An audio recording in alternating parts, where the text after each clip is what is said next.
আমরা জগৎকে ভুল বুঝি আর বলি যে জগৎ আমাদের সাথে প্রবঞ্চনা করেছে। এটি রবীন্দ্রনাথ ঠাকুরের বিখ্যাত উপন্যাস গোড়ায়ের একটি উক্তি। মানুষের উপলব্ধির গভীর সত্যকে প্রকাশ করে এই উক্তি।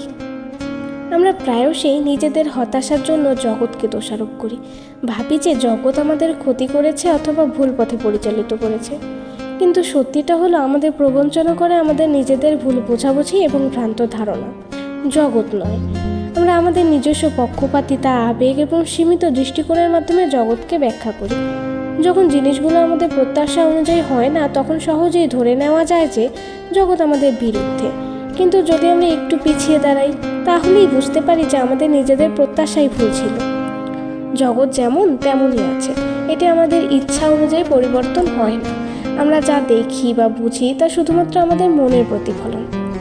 প্রকৃত সত্যটি আমাদের সামনে উপস্থিত থাকে, কিন্তু আমাদের ভুল ব্যাখ্যা এবং সংকীর্ণ দৃষ্টিভঙ্গি আমাদের সেই সত্য থেকে বিচ্ছিন্ন করে দেয়। নিজেদের ভুলগুলোকে আমরা জগৎকে দোষ দিয়ে থাকি।